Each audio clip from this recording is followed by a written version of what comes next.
Je suis Abdelraouf Ben Alima, je suis tunisien, mon père est tunisien, ma mère est américaine.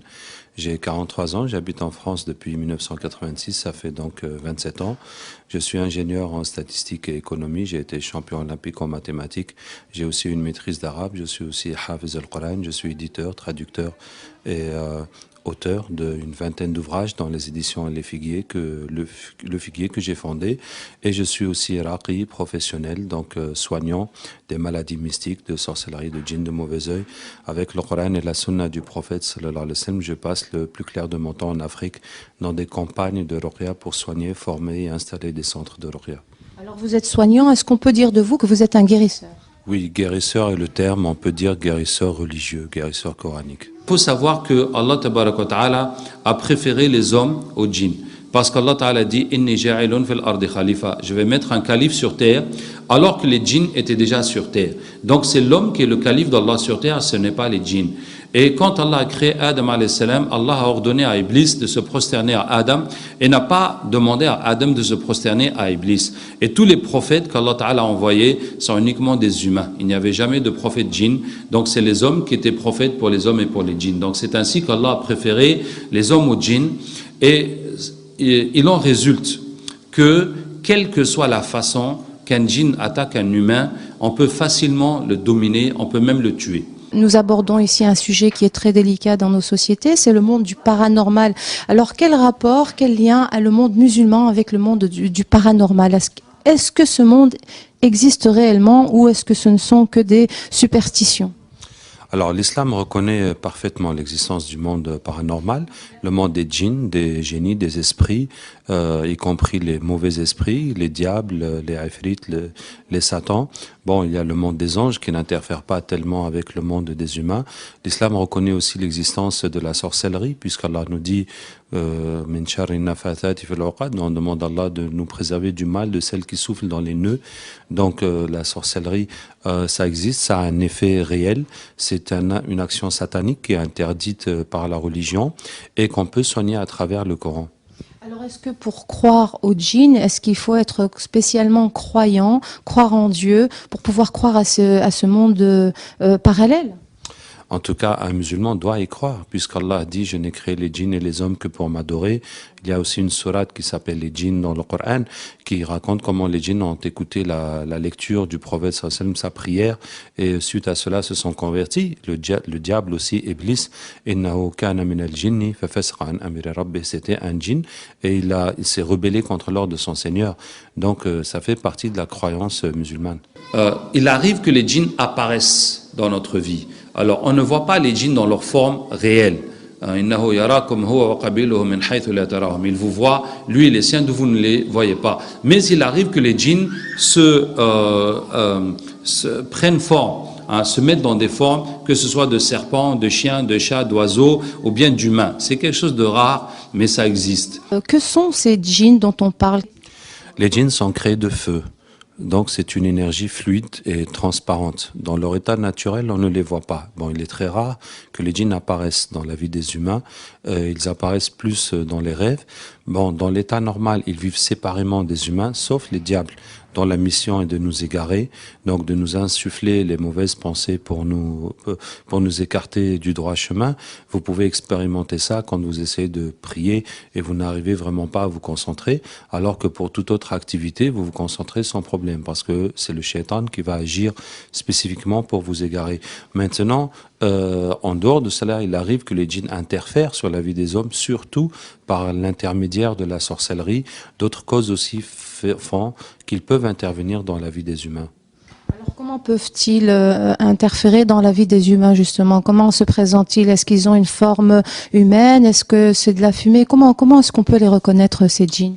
Bon, c'est quelque chose de subtil qui ne se présente pas d'une façon directe. Par exemple, si on vous fait la sorcellerie pour vous empêcher de vous marier, il est probable qu'on envoie un djinn qui va se charger de vous épouser, en tout cas de vous posséder et de vous empêcher de vous marier. Et cela va vous faire des rêves érotiques fréquents et anormaux, c'est-à-dire que vous constatez très bien que ce n'est pas le fruit de votre imagination, de votre fantasme, et en même temps, vos relations amoureuses n'aboutissent jamais. Bon, c'est un exemple. Autrement, on peut les utiliser pour des problèmes de santé ou bien pour des blocages comme le travail ou l'enfantement. Alors, si vous voyez quelque chose comme ça, quelque chose de bizarre, qui fait d'effrayant et qui semble être mystique, hein, qu'est-ce que vous allez faire? Alors, il faut savoir que les djinns ne peuvent pas apparaître ou disparaître tant qu'on les regarde. Tu ne peux pas regarder un endroit vide et le djinn va sortir comme ça devant tes yeux. Il faut que tu regardes ailleurs, tu te retournes, tout à coup tu vois quelque chose ou quelqu'un, tu ne sais pas comment c'est venu là. Et aussi, une fois qu'il est là, il ne peut pas partir tant que tu le regardes, il faut que tu regardes ailleurs, tu te retournes et puis il a disparu. Donc, si vous voyez une chose comme ça, effrayante et qui a l'air mystique, qu'est-ce que tu vas faire? Tu vas le regarder fixement, tu vas le fixer avec les yeux et tu récites Ayat al-Kursi. À partir du moment où tu le regardes fixement, il ne peut plus partir. Et donc tu récites Ayat al-Kursi. Si c'est un mauvais djinn ou un shaitan ou qu'il est venu te faire du mal, il va mourir. Et c'est réglé. Vous voyez, pas besoin de sauter par la fenêtre, ni de faire un accident de voiture. Tu le regardes fixement et tu récites Ayat al-Kursi jusqu'à ce que ce soit réglé. Il y a 4 symptômes pour la sorcellerie, les djinns. Comment on sait qu'on est concerné par ce problème? Le premier symptôme, c'est les blocages dans la vie. On n'arrive pas à travailler, on n'arrive pas à se marier, on n'arrive pas à avoir des enfants, on n'arrive pas à conserver son argent. Chaque fois que les gens promettent de nous aider, ils ne nous aident pas. Chaque fois qu'il y a un projet, ça tombe à l'eau. Donc on peut dire que c'est une poisse qui est constante, une malchance. En tout cas, c'est un blocage. C'est ce que Allah Tabaraka wa Ta'ala dit « Wa min sharri nafathati fil uqad » On demande à Allah de nous préserver du mal, de celles qui soufflent dans les nœuds. Ça veut dire qu'on a attaché ta vie, on a fait des nœuds symboliquement pour attacher ta vie. Donc ta vie est bloquée, tout ce que tu essaies de faire, ça n'avance pas. Le deuxième symptôme, c'est les problèmes de santé anormaux. On a des douleurs, on a des maladies bizarres et on va chez les médecins, ils ne comprennent pas. On fait des analyses, on ne trouve rien, on prend des médicaments, ça ne part pas. Comme des filles qui font des crises dans les écoles. Alors, en tout cas, en Afrique, c'est presque dans tous les pays, il y a des épidémies de crises d'épilepsie dans les écoles. Et à chaque fois, ce sont des djinns qui demandent des sacrifices, qui vont prendre en otage l'école à travers les filles, et ils vont prendre les filles qui ont déjà de la sorcellerie, et puis donc jusqu'à ce que ça va vraiment bloquer le fonctionnement de l'école, jusqu'à ce qu'ils aillent consulter des devins ou des voyants ou des sorciers ou des marabouts qui vont leur dire que oui, les djinns sont là, ils veulent que vous fassiez tel sacrifice et qu'il faudra renouveler ça chaque année pour que vous fassiez la paix avec eux. Et malheureusement, subhanallah, même les gens musulmans, ils vont tomber dans le shirk, et la hawla wa la quwwata illa billah. La plupart du temps, ils vont le faire parce que malgré tout, la ruqya n'est pas assez développée et souvent, même quand elle est là, elle n'est pas assez efficace pour résoudre le problème. Comme les filles qui tombent à l'école, comme les gens qui ont des plaies. Alors, en tout cas en Afrique, vous allez voir beaucoup de maladies bizarres qui ici n'existent pas, et notamment ces plaies incurables. Donc, on a eu un patient qui avait une plaie, c'est une grande plaie qui est ouverte et qui est liquide, ça veut dire ça dégouline et des fois ça pue, etc. Et il avait ça depuis plus de 50 ans.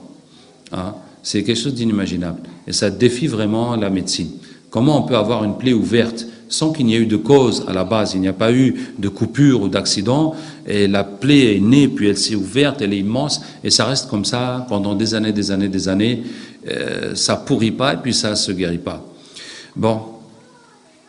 Comme aussi, si vous avez mangé la sorcellerie, ça va vous faire mal au ventre. Si vous avez marché sur la sorcellerie, ça va vous faire mal dans les jambes. Le troisième symptôme, c'est les états mentaux anormaux. Ça veut dire qu'on s'énerve trop, ou on est triste, ou on a peur, ou on oublie, ou on se mélange les idées, ça peut aller jusqu'à la folie. Et le quatrième symptôme, c'est les cauchemars. Les cauchemars, ça fait que tout ce qu'on va vous faire en sorcellerie comme djinn, ça va sortir dans les rêves. Donc tu rêves qu'on te poursuit, tu rêves des serpents, des chiens, des bœufs, des morts, tu rêves des sorciers, des rituels de sorcellerie, de la viande. Tu rêves aussi de l'eau, tu rêves de monter ou voler ou descendre ou tomber, on rêve des voyages, des véhicules, on rêve aussi des rêves sexuels. Donc voici les symptômes qui montrent qu'il y a la sorcellerie. Alors une personne qui a les symptômes dont vous parlez, est-ce qu'elle doit d'abord aller voir un guérisseur ou doit-elle d'abord aller voir un médecin? Bon, la plupart des gens qui viennent chez nous viennent après avoir épuisé les solutions médicales. Hein.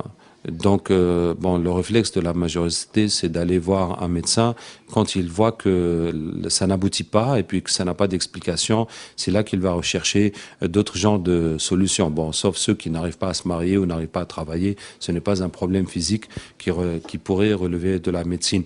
Je vous dis que, bon, c'est seulement avec l'expérience, quand on a compris comment ça fonctionne, ou bien quelque chose qui est flagrant, vous êtes allé dans une fête, vous avez mangé quelque chose, puis ça vous a fait un problème, donc vous doutez que c'est quelque chose de mystique, que vous allez directement dans la solution mystique. Autrement, la plupart des gens vont passer par la médecine d'abord. Alors pour aller vers un guérisseur, quels sont les critères pour reconnaître un bon d'un mauvais guérisseur?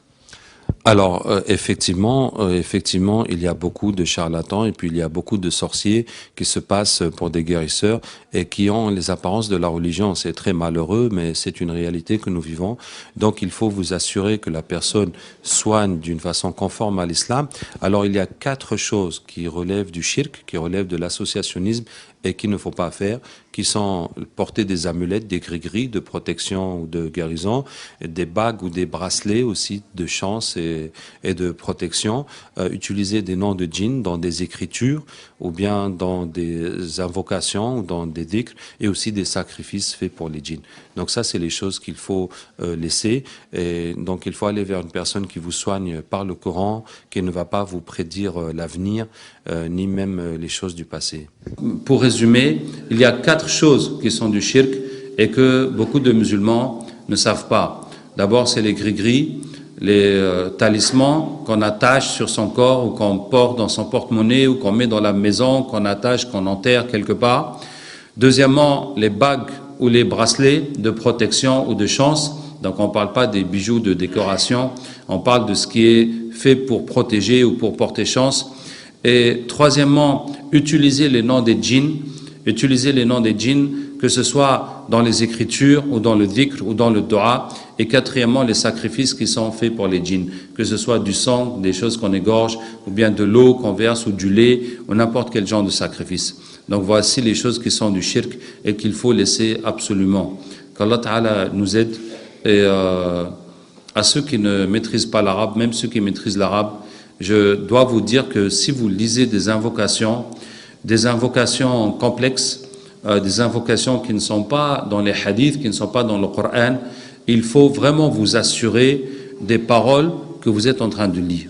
Hein, que ce sont des paroles justes, que ce sont des paroles acceptables par l'islam. Ça veut dire qu'il n'y a pas de limite pour faire des invocations.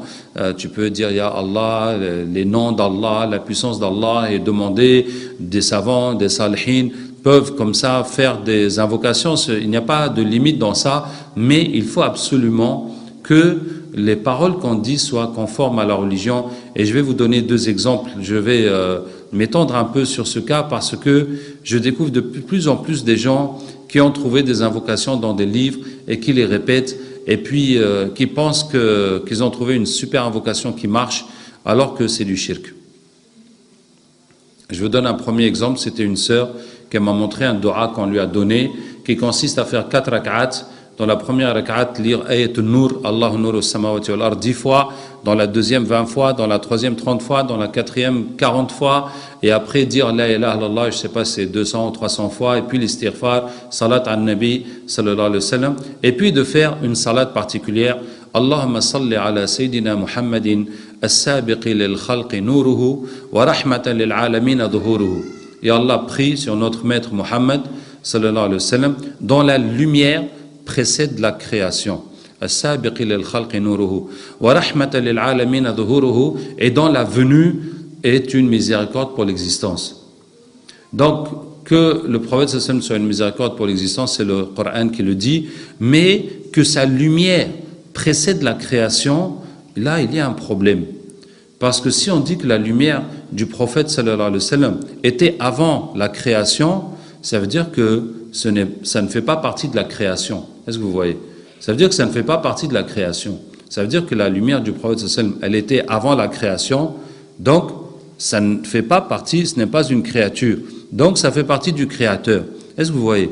Donc c'est un blasphème. Donc c'est du kufr. Hein? C'est du kufr de dire que le prophète sallallahu alayhi wa sallam ou sa lumière existait avant la création. Hein? Donc il n'est pas une créature, hein, à ce moment-là. Et on a ramené les djinns qui étaient associés à cette invocation. Parce que chaque fois qu'on fait un péché, et à plus forte raison, chaque fois qu'on fait du shirk, il y a toujours des djinns dedans, il y a toujours des shayatines dedans. Et on les a ramenés, et puis effectivement, ça veut dire tout ce dua, c'était tout ce montage, c'était pour introduire cette petite parole de mécréance.